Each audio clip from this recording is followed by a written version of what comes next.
A liberdade de um povo, uma vez perdida, é uma coisa difícil de reconquistar a um poder instalado que tem a seu favor muito mais do que as instituições que domina. Tem por ele todo o enorme peso que impede o ser humano de ousar e arriscar. O António Alçada abriu a possibilidade à esquerda democrática de se afirmar fora do setor comunista, e isso fez com que começassem a desenvolver-se dois núcleos muito claros da oposição ao salazarismo, um dominado pelo Partido Comunista, outro dominado pelos chamados católicos de esquerda, de que o António foi a porta aberta. Mas depois, quando mais tarde, alguns anos mais tarde, se veio a criar o Tempo e o Modo, então foi o próprio grupo como tal que passou a funcionar em conjunto numa instituição ligada a Moraes, ou numa revista que veio a desempenhar um papel muito importante. No número 1 do Tempo e o Modo, aparecer, além do artigo do próprio António Alçada, naturalmente como diretor da revista, os dois artigos de fundo, os outros dois, são um do Mário Soares, outro do Jorge Sampaio. Portanto, nessa altura nós longe estaríamos de pensar que estavam ali dois futuros presidentes da República a colaborar lado a lado no mesmo número 1 numa revista nova. Fui candidato em 69 e em 65 não fui porque não arranjámos 4 pessoas. E depois, claro, dissemos que não sei o quê, que não havia condições e mais não sei o que mais. Não havia, era 4 pessoas. Não. E era assim tão arriscado? Não era, quer dizer, que as pessoas tinham muito mais medo do que eles metiam. Eu acho, quer dizer, nisso há coisas extraordinárias. Há uma pessoa que me veio dizer: epá, gosto muito do Tempo e o Modo e tal. Eu compro sempre nas livrarias, porque eu não assino, mas compro sempre. Que eu não quero que a PIDE vá a ver as assinaturas. Quer dizer, é desse medo que vivia o regime.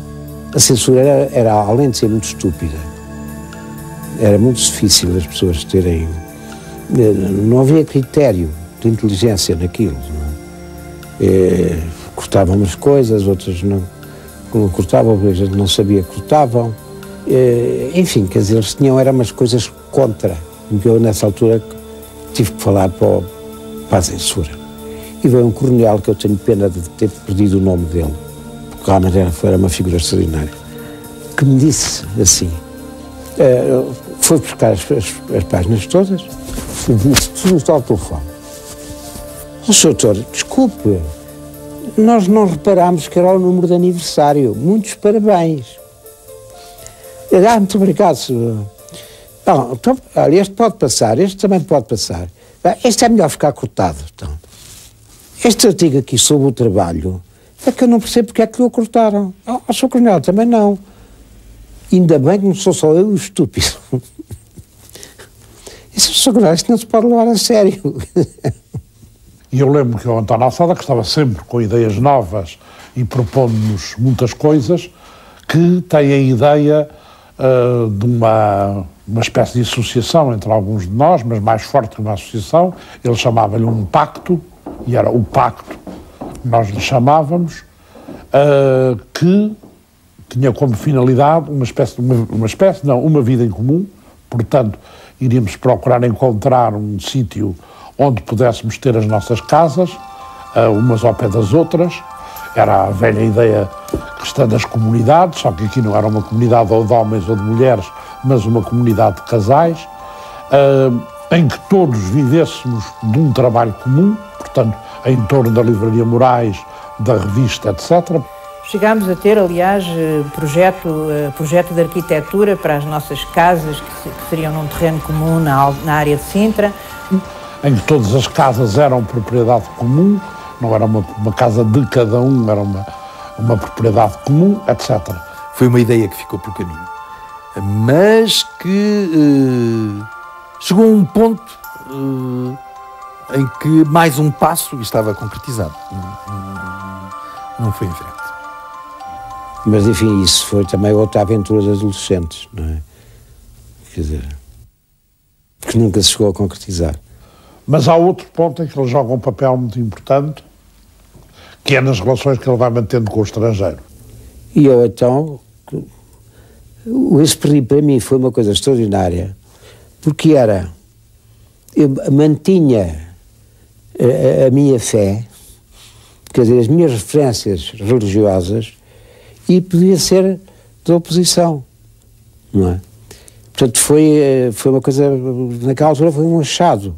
O António consegue logo muito boas relações com as pessoas que estavam nessas revistas, torna-se grande amigo de todos eles, tanto em França como em Itália, e a certa altura é-lhe apresentado o Pierre Emmanuel, um grande poeta francês, e o homem que estava nessa altura à frente de uma associação que se chamava Congrès pour la Liberté de la Culture, em França, e que tinha alguns fundos e prestava apoio a alguns países onde não havia liberdade da cultura. Também o Esprit era um tema constante. O João Bernard fez uma tese sobre Mounier, na tese de licenciatura dele, foi tudo, e de facto era a nossa referência. Bom, devo dizer que o Mounier morreu muito cedo, ele morreu em 1950, no ano em que me casei. Eu acho que ainda não tinha ido a Paris. Depois fui, dei-me muito depois com o Jean-Marie Dominac. Portanto, no fim dos anos 60, criou a Associação para a Liberdade da Cultura, a que o Pierre Emmanuel presidia e que o António Alçada representava em Portugal, e que estava instalada aqui também no Centro Nacional de Cultura, e que tinha uma ação visível, uma ação invisível. A ação visível era fazer colóquios, dar bolsas a intelectuais, e depois uma ação clandestina que nitidamente, enfim, tendia a reforçar um pensamento democrático em Portugal. O pré-25 de Abril foi muito confuso. Bom, e então, eu de repente reparei que eu estava em desacordo com a maior parte das pessoas de tempo e modo. E que só tinha uma solução: ou eu fazia uma ditadura, que não era capaz de fazer, não, ou eu deixava aquilo para eles. E deixei. Deixei aquilo para eles e o MRPP tomou conta daquilo. Aliás, acabou com aquilo.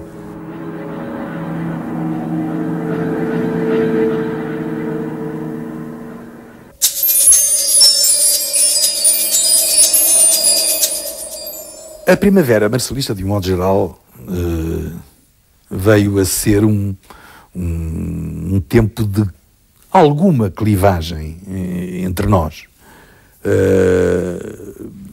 O António Alçada principalmente, mas outros, não propriamente pertencentes ao núcleo, mas mais ou menos periféricos. Estou a pensar no José Pedro Pinto Leite, por exemplo, aproximaram-se ou acreditaram no mito da Primavera Marcelista. E isso nem todos entre nós foram capazes de o compreender muito bem, e criou naturalmente alguns atritos superficiais, porque quando existe amizade, esses atritos são sempre superficiais. Quando eu fiz as conversas com o Marcelo Caetano, eu estava convencido que ele ia fazer a democratização. E quando cheguei a meio, vi logo que ele não fazia. E, aliás, não modifiquei o teor da minha entrevista, nem o livro. É um livro que não me envergonho.